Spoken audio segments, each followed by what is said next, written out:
Welcome.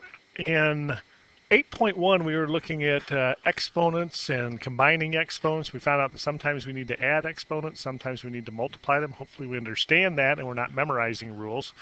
But today we're going to deal with the same topic, but we're going to add exponents that are both zero and negative. So let's take a look. Okay, perhaps first thing you need to know is pointed out on problem number 1. If we were going to just do this problem like we were doing the problems in section 8.1, I would write out the sevens. Well, I don't have any sevens to write out here, so then I would write out a pair of sevens and 7 sevens.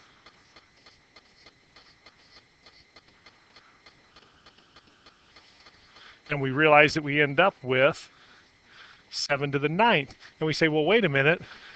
This isn't even a player in our final answer because this would have given us 7 to the 9th. So what maybe surprisingly we find out here is that 7 to the 0th is not in fact 0. Any number to the 0th power is 1. That's our sneaky hidden 1 multiplied by this. So a rule we need to be aware of, anything to the exponent 0 is equal to 1. Okay, number 2, a lot like yesterday. I threw some review problems on here today. A common mistake, I often talk about common mistakes on this problem, would be to say, well, 6 times 6, 36, and I remember I add the exponents, and I get 36 to 12th. And that really shows me a total lack of understanding what's going on here. You're saying, by saying 36 to the 12th, you're saying we have a whole bunch of 36s. We don't have any 36s up there. We have a whole bunch of 6s. 6 to the 12th. If I was to write this out, I'd have 4 6s and 8 6s. I would have no 36s. So final answer, 6 to the 12th.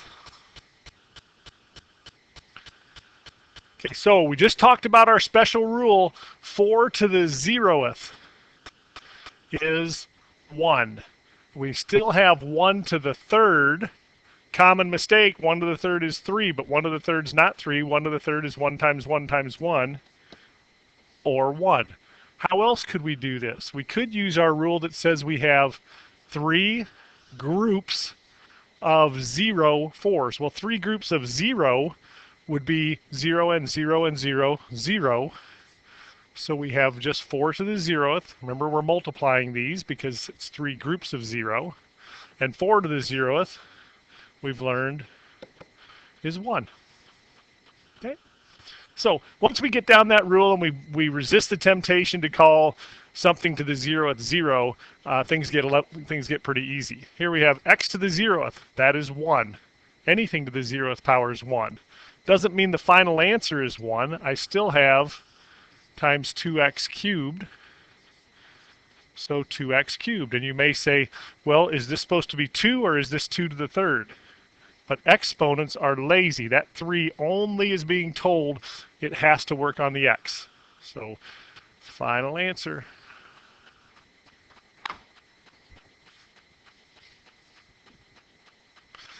Here's a rule from yesterday. We have 10, parentheses are called grouping symbols, 10 groups of 3 r's. 10 groups of 3 would be 10 times 3, or 30. R to the 30th. No problem. Okay, inside these parentheses on 6, this 4 is only working on the m. If there were an exponent shown for 2, it would be 2 to the 1st. So we have 9 groups of 1, 2. 9 groups of 1 is 9. 9 2s. And we have 9 groups of 4 m's. That's 9 times 4. M, 36. And at some time, we'll have you go ahead and work 2 to the 9th out. Right now, I'm more interested in seeing the exponent. 2 to the 9th, 512. M to the 36. But right now, let's go ahead and keep exponents in our solutions.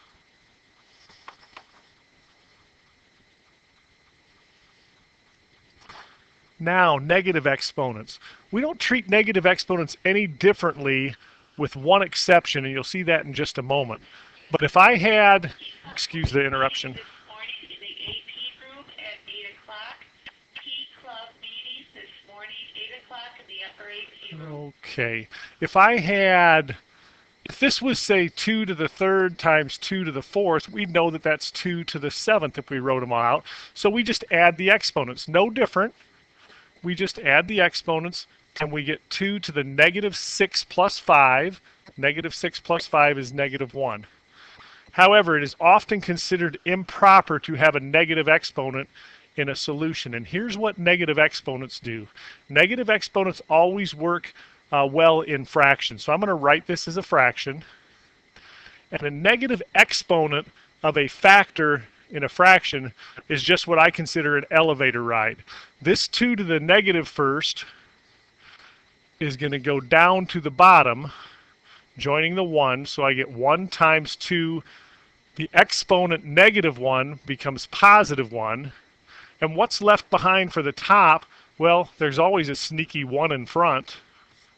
So I end up with 1 on 1 times, well, 2 to the first is just 2. 1 times 2, 2. And that's it. We'll come back and visit some more negative exponents. But they take their bases, in this case negative 1, takes the 2 to the denominator, becomes a positive 1.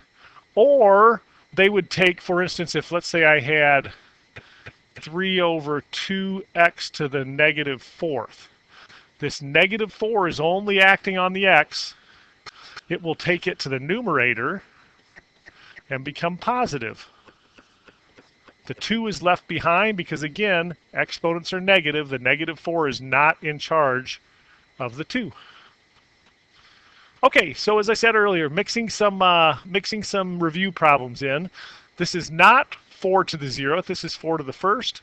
If I wrote this out, I'd have 1 4, 5 more 4s. I have a 4 and 5 4s for a total of 6 4s.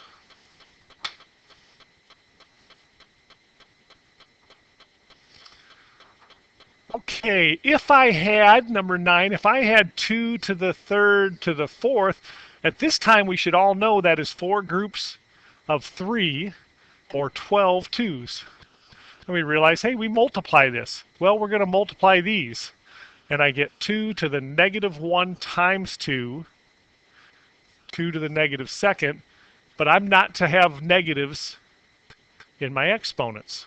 So I treat this as a fraction and take the elevator ride. This negative 2 is in charge of this 2. It takes it to the denominator.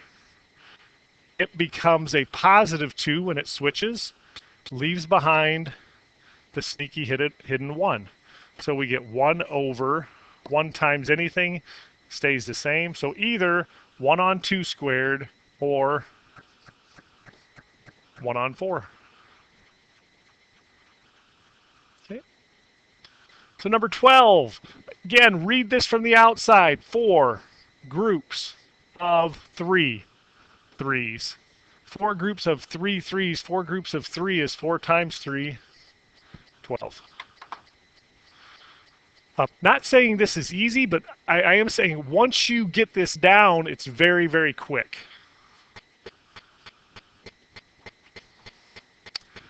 Okay, let's go ahead and handle this. I've got negative 10x's and 1x. I've got a plain old 2 and a plain old 4. I'm going to take the plain old 2 times the plain old 4 and get 8. And then x's. I've got negative 10 and 1. I don't have one group of negative 10. That's negative 10x's and 1x for a total of negative 9x's. And we realize now, if I've got a negative exponent, I'm going to treat this like a fraction and take my elevator ride. Who is negative 9 taking on the elevator ride, though? 8x or just x? Exponents are lazy. Negative 9 is only in control of x, so 8 stays up. And x comes down, becomes to the positive 9th. Let me show you an alternative to that. What if we were to do, say this. I'm going to take the 2 times the 4, 8. I'm going to say this single x, this x to the first, it stays up top. But these 10x's, since it's a negative, go to the bottom. Now, if I was to write this out, which I wouldn't want to do all the time, but if I was to write this out, 1, 2, 3, 4, 5, 6, 7, 8, 9, 10 x's, and I have 8x in the top, and I would see that this guy could cancel 1x in the bottom, and what am I left with? Just 8 on top, 1, 2, 3, 4, 5, 6, 7, 8, 9 x's in the bottom. So either way. Okay, number 12, maybe a little bit more challenging. First off, let's note this 4 only affects that A. But this negative 3 affects that 3 and the A's. So let's go ahead and let the negative 3 do its thing. This becomes 3 negative 3 groups of 1 is 1 times negative 3. Negative 3 times 4 is A to the negative 12th. Negative exponents not acceptable on 1. The 3's go to the bottom. I'm going to put my sneaky 1 here. 3's go to the bottom. And the A's go to the bottom. And the exponents become positive.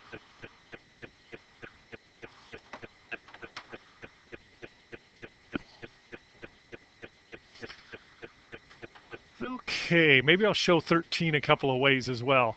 This negative 4 exponent only affects the k, but the negative 1 affects the 4 and the k's. So that's 4 to the first to the negative first. Negative 1 group of 1, that's 4 to the negative first. And k to the negative 4 times negative 1, positive 4. We have lots of announcements this morning. Sorry about the interruption. So, am I done? Nope. Negative exponents like elevator rides. So k to the 4th, 4 goes to the bottom to the positive first, which of course would be better represented or more commonly represented by just plain old 4. Okay, I think I'm just going to leave that one in one step, or just show you one way. All right, let's take a look at 14. Oops, got to go back to take a look at 14. Here we go. Okay, so plain old number. Negative 10 times 2, negative 20. Now, you're going to say, oh, elevator ride, but that is negative 20. That is not a negative exponent. It's just plain old negative 20.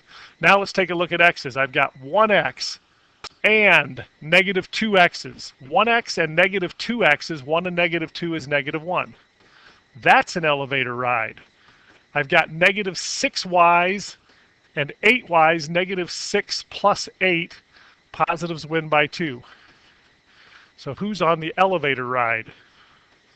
Just x to the negative first. So left up top is negative 20, y to the second, on x to the first, but more commonly negative 20, y to the second on plain old x.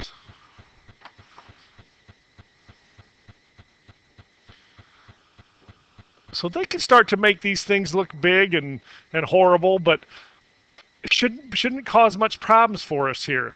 We just take it step by step. This is a plain old negative 8 times a plain old negative 4. Negative 8 times negative 4, positive 32. How many x's? 0 and 3. Well, x to the 0th is 1. 1 times x to the third is just x to the third. Or 0 x's and 3 x's? 3 x's. How many y's? 9 and 7. 16 y's. No elevator rides. Okay, 16.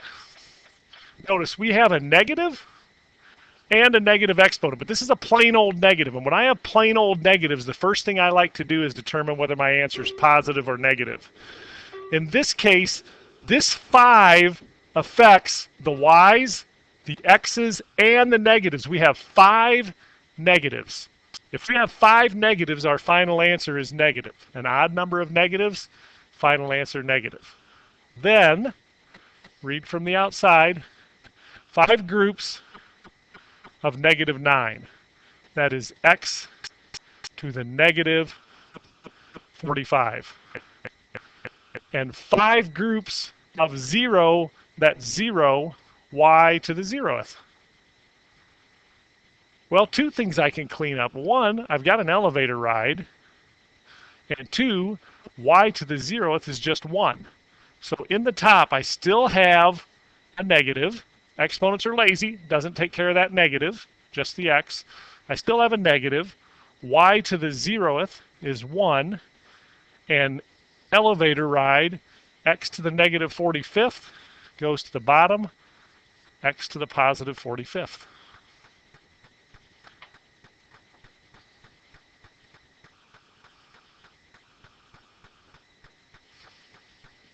Okay, here's one that is commonly missed.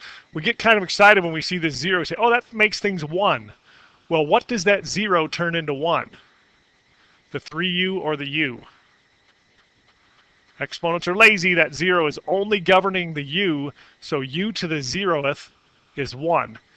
3 times 1 is 3, and that's raised to the 4th. That's it.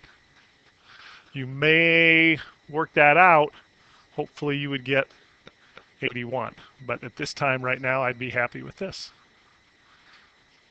Okay, number 18.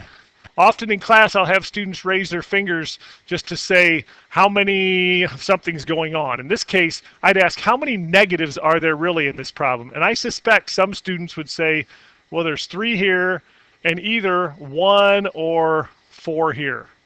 But exponents are lazy. Let's not forget that rule. This 3 only governs the r. This is 1 negative. This is 1 negative. So I have a total of 2 negatives. My final answer is going to be positive, and I'm done with the negatives. Don't care about them anymore. I have a plain old 3, and I have a total of 3 r's and 4 r's, 7 r's. So need to make sure we get that right count on the negatives.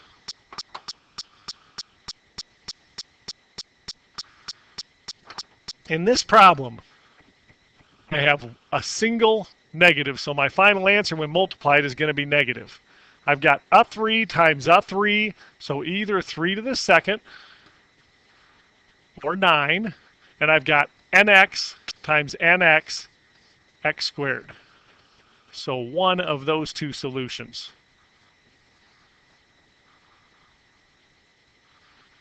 If I ask on number 20, how many A's are, or how many negatives are there? I think there's 3 likely choices. You could say there is, well, maybe 4. You could say there is 1 negative. Perhaps you'd say there's 3 negatives. Maybe you'd say there's 6 negatives. And maybe you'd say there's 9 negatives. Any answer other than those, I don't know where it's coming from. But remember, this 3 does not affect that negative. So inside of the parentheses, there's a single negative. But this 3 affects it, and this 3 affects the A's. So I have 3 negatives in this problem. My final answer is negative. How many A's? 3 groups of 3, 9 A's. And you'd say maybe, well, now it looks like there's 9 negatives. Nope. There's 9 A's. 9 doesn't affect the negative, just a single negative.